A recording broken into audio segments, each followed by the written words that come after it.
El apóstol Pablo. Fue él quien formó el cristianismo como religión y la difundió por todo el mundo.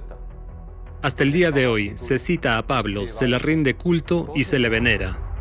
El cristianismo, a su vez, ha influenciado en el curso de la historia de la humanidad durante 2000 años y aún hoy afecta a miles de millones de personas. ¿Quién era Pablo en realidad? ¿Y por qué exactamente Pablo, que nunca había visto a Jesús, se convirtió en el apóstol supremo? En la época en que había verdaderos apóstoles, los discípulos más cercanos de Cristo, que conocían personalmente al Salvador, escuchaban su palabra y estaban siempre a su lado. ¿Por qué muchos de los discípulos de Jesús consideraban a Pablo su enemigo? ¿Y cómo un judío, ferviente seguidor de la Torá, torturador de cristianos, se convirtió en un santo venerado por muchas generaciones de los que creen en Jesús? ¿Qué es esto? ¿Providencia de Dios? ¿Coincidencia o un cálculo a sangre fría? Veamos los hechos basados en fuentes de dominio público.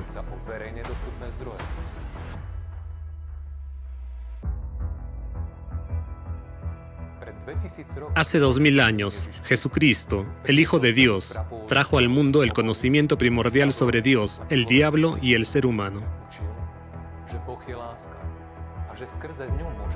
Enseñó que Dios es amor, y a través de ese amor, cualquier persona puede llegar al reino de Dios sin necesidad de sacerdotes intermediarios, porque el propio ser humano es templo de Dios. Basta con mirar dentro de uno mismo para ver la chispa divina. Con sus enseñanzas, Jesús fue considerado una amenaza por los influyentes judíos que ostentaban el poder religioso y político en aquella época. De hecho, él reveló la verdadera esencia de quienes se hacían llamar intermediarios entre Dios y las personas. La verdad dio a la gente verdadera libertad y socavó la autoridad de estos individuos santos e intocables. La gente empezó a despertar. A pesar de las persecuciones, la enseñanza de Cristo ganaba impulso y los sacerdotes ya no podían contener esta presión por la fuerza. Por supuesto, ninguno de ellos estaba dispuesto a renunciar a su poder y a su posición privilegiada.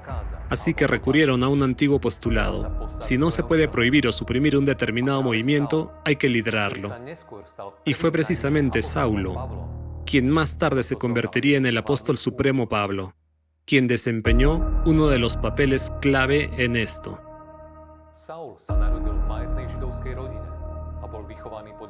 Saulo nació en el seno de una familia judía acomodada y fue educado según las estrictas normas de la tradición farisaica. Hablaba y escribía bien en griego y latín. También tenía la ciudadanía romana, que era muy importante en aquella época y le daba muchos privilegios. Su padre quería que se convirtiera en un celoso seguidor de la ley de Moisés, por lo que, a la edad de 13 años, envió a Saulo a Jerusalén para que recibiera educación en una academia rabínica. Su mentor fue el más respetado y renombrado teólogo de la época, el fariseo Gamaliel. Gamaliel fue uno de los fundadores del judaísmo talmúdico y miembro del Sanedrín. Su abuelo, el renombrado Hillel, fundó la escuela farisea. El conjunto de leyes judías, la Misná, se basaba a menudo en las decisiones de la casa de Hillel, en la que la autoridad de Gamaliel era decisiva. Gamaliel era tan respetado que la Misná dice de él: cuando murió Rabán Gamaliel el Viejo, cesó el honor de la Torá y murieron la pureza y el ascetismo. No era la última persona entre los judíos, ¿verdad? Y fue él quien se convirtió en el mentor de Saulo. Se estableció una conexión muy estrecha entre el alumno y el maestro, de la que se sabe lo siguiente: la exactitud de la ley oral, y por tanto su validez, depende casi por completo de la relación entre maestro y alumno, de la atención del maestro que enseña la ley y de la atención infatigable del alumno que estudia la ley. Por eso, se animaba a los discípulos a sentarse a los pies de los maestros, absorber ávidamente sus palabras. Curiosamente, siendo ya un supuesto apóstol que predicaba sobre Jesús, mientras se reunía con los judíos, Pablo les hizo comprender con sus palabras de quién era en realidad la ley que absorbía y que le movía. Yo de cierto soy judío, nacido en Tarso de Cilicia. pero criado en esta ciudad, instruido a los pies de Gamaliel, estrictamente conforme a la ley de nuestros padres. Vemos que Saúl nunca olvidó sus raíces ni quién era en realidad. En cuanto a la lealtad de un discípulo a su maestro, Gamaliel, el mentor de Saúl, solía decir que uno debe hacer de su maestro el que conoce la Torá y que uno debe evitar tomar decisiones independientes en situaciones difíciles. Así que surge la pregunta: ¿Pablo persiguió realmente sus objetivos? ¿Y de quién fueron las decisiones que puso en práctica más tarde? Los fariseos se consideraban los más celosos seguidores de los mandamientos de Dios y desdeñaban a los demás. La gente corriente los veneraba como maestros de la ley, les temía y no discutía con ellos. Por eso, las actividades de Jesús fueron percibidas por los fariseos como una audacia inaudita. Si hubieran tenido menos éxito, no se habrían ni siquiera visto. Pero los sermones de Jesús atraían a miles de personas. Como sus palabras estaban llenas de la verdad, abrían los corazones de la gente y los liberaban. Por supuesto, los fariseos vieron en él una amenaza a su posición. Los fariseos se mencionan muchas veces en los evangelios. Son los que discuten constantemente con Jesús, le hacen preguntas capciosas y tratan de llamarle la atención sobre supuestas contradicciones.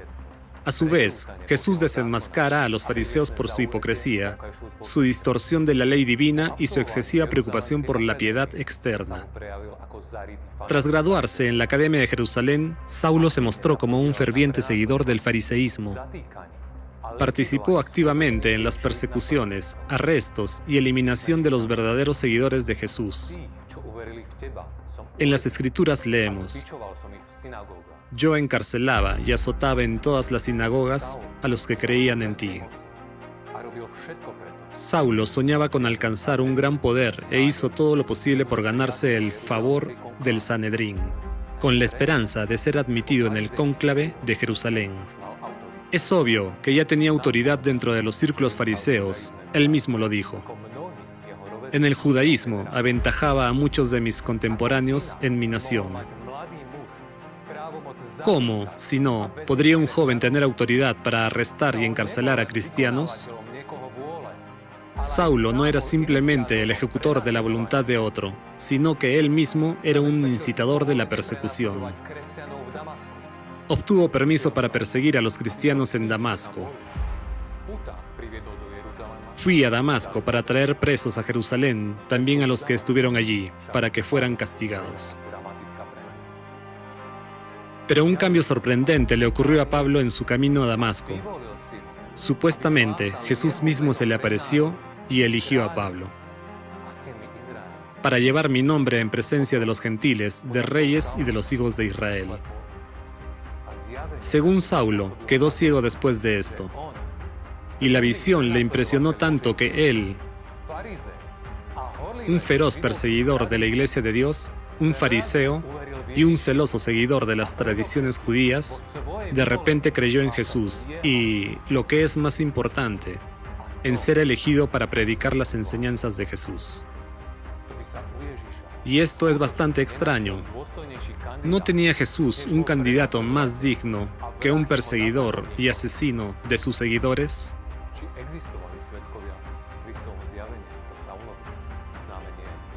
Se desconoce si hubo testigos de la aparición de Cristo a Saulo. Esta historia de la conversión de Pablo se describe 3 veces en los Hechos, y cada vez los relatos se contradicen. Una vez los testigos vieron una luz, pero no oyeron nada. Otra vez oyeron una voz, pero no vieron nada. Y en el tercer relato no se menciona esto en absoluto. Las Escrituras dependen únicamente de las palabras de Pablo. Es decir, se supone que debemos aceptar incondicionalmente, por fe, las palabras de un reciente perseguidor y verdugo. En Damasco, Ananías encuentra a Pablo y supuestamente realiza una curación milagrosa, devolviéndole la vista. Pero, ¿por qué Ananías buscó específicamente a Pablo? Porque supuestamente el Señor también se le apareció y le ordenó que lo hiciera. El Señor le dijo: «Ve, porque instrumento escogido me es este para llevar mi nombre en presencia de los gentiles, de reyes y de los hijos de Israel». Naturalmente, también sabemos de esto únicamente por las palabras del propio Ananías. Ananías no solo curó a Pablo, sino que también lo bautizó. Es importante notar que todo fue hecho de manera que el bautismo pudiera ser visto por tantos seguidores de Jesús como fuera posible. Esto se hizo para que el mayor número posible de testigos supiera que el verdugo más cruel de los cristianos había aceptado a Cristo de forma repentina y milagrosa. A partir de ese momento, Saulo pasó a ser conocido como Pablo. Tras este episodio, Pablo desaparece durante varios años, después de haber viajado a Arabia. ¿Qué estuvo haciendo todo este tiempo después de la experiencia de la visión? ¿Por qué no buscó a los discípulos de Cristo para escuchar de ellos la verdad que Jesús había enseñado? ¿Y por qué no hay relatos de este periodo, mientras que otros episodios se describen con gran detalle? Podría ser que este fuera el mismo momento en que Pablo y sus maestros judíos estaban preparando un plan detallado para establecer una religión multimillonaria. A su regreso a Damasco, Pablo comenzó a predicar sobre Cristo en las sinagogas. Pero, ¿qué predicaba exactamente Pablo en las sinagogas si nunca había conocido a Jesús? Nunca había oído sus enseñanzas y todavía no había conocido a los apóstoles y a los discípulos de Cristo.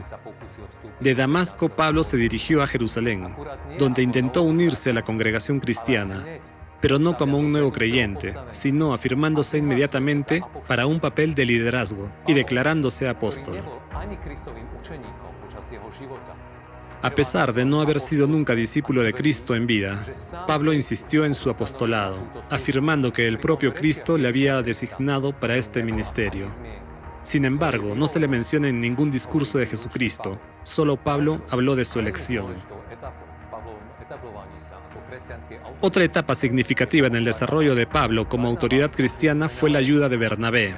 Bernabé era un judío de la tribu de Leví, que eran los sacerdotes y servidores de un culto religioso, de hecho, los que crucificaron a Jesús. Bernabé y Pablo estudiaron juntos en la escuela de Gamaliel. Pablo necesitaba a Bernabé, que ya había sido aceptado entre los cristianos. ¿Cómo consiguió un judío de familia noble ganarse la confianza y la aceptación de los cristianos? Es muy sencillo. Bernabé vendió sus tierras y llevó el dinero a los pies de los apóstoles.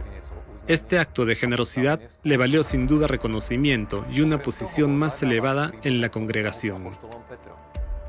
Además, Bernabé tenía un vínculo familiar con el apóstol Pedro. En aquella época, eran Pedro y Jacobo quienes dirigían la congregación de Jerusalén.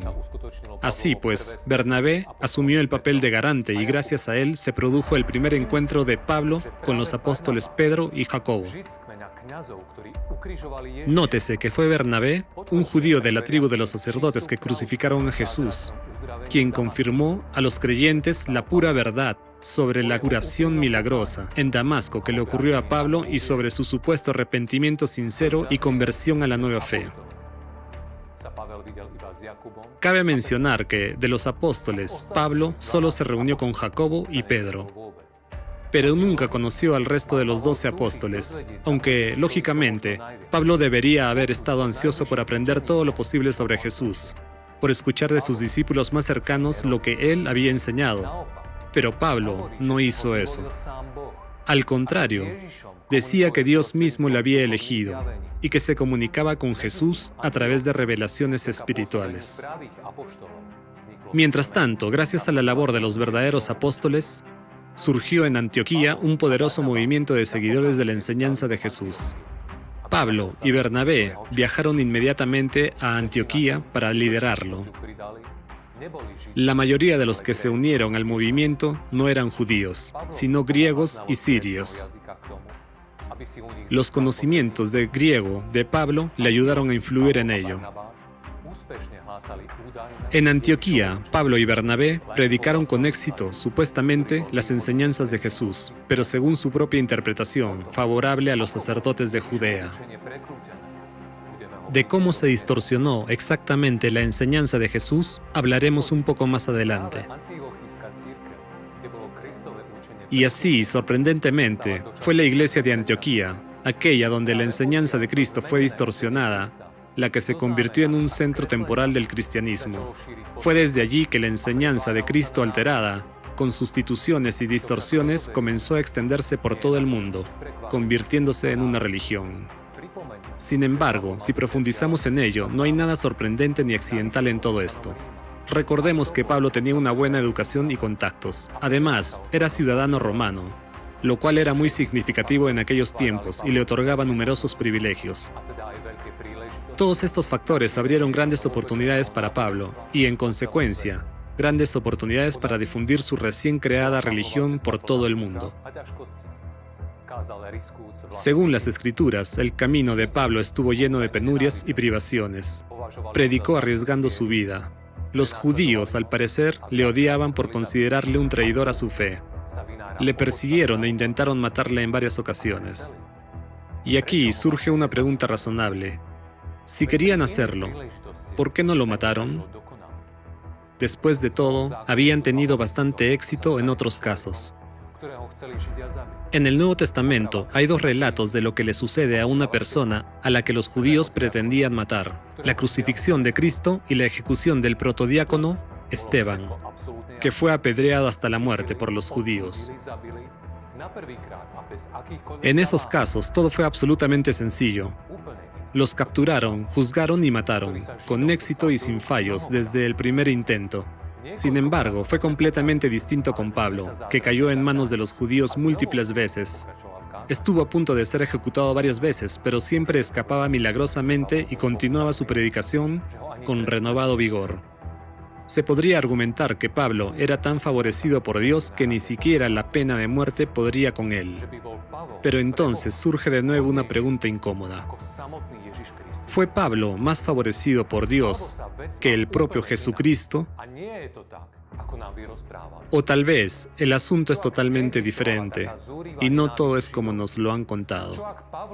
Y si no existiera ese odio feroz por parte de los judíos, y si la conversión de Pablo al bando enemigo, es decir, a los seguidores de Cristo, fue planeada por los propios judíos, y si varios intentos de ejecuciones fueron escenificados y su intención no era matar a Pablo, sino elevar su autoridad entre los discípulos potenciales, y si recordamos que el mentor de Pablo fue el propio Gamaliel, no un hombre corriente, sino uno de los judíos con más autoridad que generó conceptos religiosos enteros y que era un maestro de la ley, respetado por todo el pueblo, entonces ya no parece inverosímil.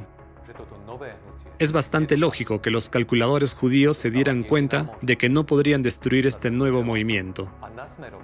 Solo les quedaba una opción: liderarlo y dirigirlo de forma que se alineara con sus objetivos. Para esta tarea fueron enviados unos discípulos especialmente formados, Pablo y Bernabé, y su misión tuvo éxito. Hoy, el cristianismo es la mayor religión del mundo, con más de 2.000 millones de seguidores, mientras que el libro sagrado de los cristianos, la Biblia, incluye la Torá judía.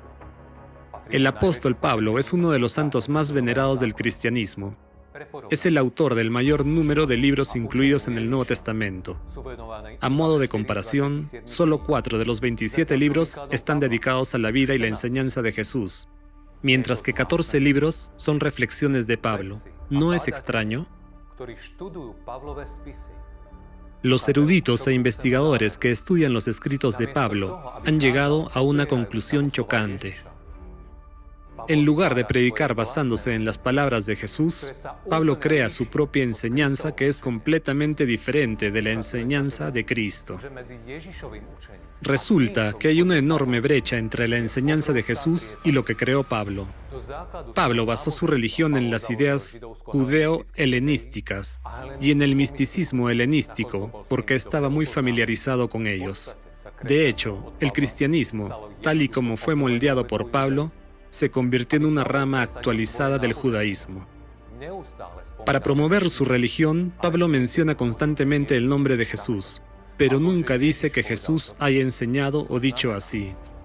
En otras palabras, Pablo utilizó a Cristo como imagen para dar peso a sus propias palabras.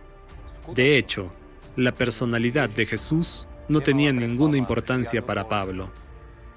Además, Pablo tuvo la audacia de preparar sus pensamientos como si fuera una extensión lógica de las palabras de Jesucristo. Y Pablo no se detuvo por el hecho de que estuviera diciendo cosas contradictorias a la enseñanza de Cristo. Mientras la atención de Jesús se centraba en Dios. Amarás al Señor tu Dios con todo tu corazón, con toda tu alma y con toda tu mente. Este es el primer y gran mandamiento. Las epístolas de Pablo no hablan de estar en Dios. Cambió el foco de atención de la gente de Dios a Jesús. Pablo convirtió a Jesucristo, la más grande personalidad espiritual que nos trajo el conocimiento de la salvación a través del amor, en un supervisor sobre los creyentes. Pablo se llama a sí mismo y a todos nosotros esclavos de Jesús. Aunque Jesús dijo, ya no os llamaré siervos, pero os he llamado amigos. Pablo afirmaba que se podía juzgar todo y a todos, y afirmaba que tenía autoridad para juzgar incluso a los ángeles. ¿No sabéis que los santos han de juzgar al mundo? Y si el mundo ha de ser juzgado por vosotros, ¿sois indignos de juzgar asuntos tan pequeños? ¿No sabéis que hemos de juzgar a los ángeles? ¿Cuánto más las cosas de esta vida? Jesús, por el contrario, dijo a la gente, no juzguéis para que no seáis juzgados, porque con el juicio con que juzgáis, seréis juzgados, y con la medida con que medís, se os medirá. Pablo estableció una jerarquía en la iglesia. Él escribió, y a unos puso Dios en la iglesia, primeramente apóstoles, luego profetas, lo tercero maestros. Sin embargo, Jesús dijo, pero vosotros no pretendáis que os llamen rabí, porque uno es vuestro maestro, el Cristo, y todos vosotros sois hermanos.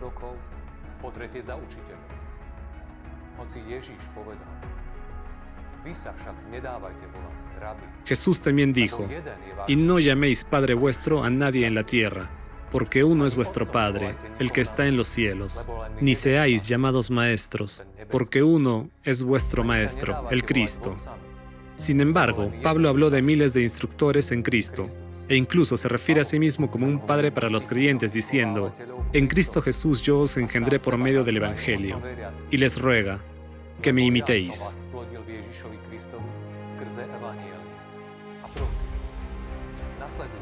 Pero surge la pregunta, ¿por qué no podemos imitar directamente a Cristo? La sustitución clave introducida por Pablo es la idea del sacrificio redentor de Cristo, y que la única obligación del ser humano es creer que Cristo redimió los pecados de las personas mediante su muerte, aunque Jesús no dijo que Dios necesitaba un sacrificio.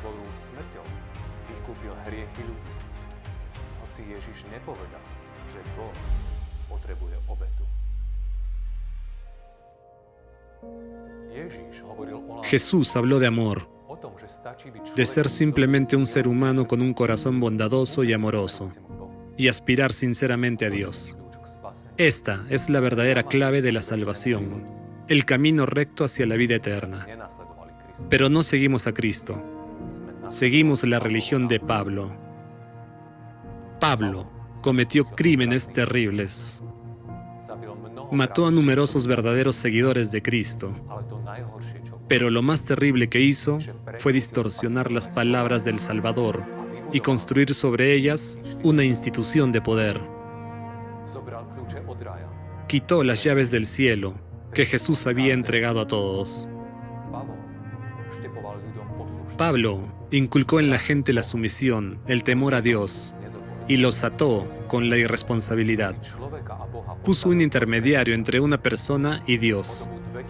Durante 2000 años, la religión de Pablo sigue matando a miles de millones de almas humanas, llevándolas por el camino equivocado. Ahora que estos hechos, a los que no habíamos prestado la debida atención, han salido a la luz, nosotros, los cristianos, solo tenemos dos opciones. O dejamos todo como está y admitimos que no necesitamos a Jesús, que nos conviene más seguir a Pablo y vivir así, y continuamos por el camino de la traición a Jesús, el Hijo de Dios, que nos lleva a la muerte, o, si nos importa el Salvador, recordaremos lo que nos enseñó, nos volveremos a Él, le seguiremos hacia la vida eterna, y empezaremos a vivir como seres humanos por primera vez en 2000 años. Ahora podemos hacer una elección consciente y responder a la pregunta principal: ¿a quién seguimos? ¿Quién es Jesucristo para nosotros?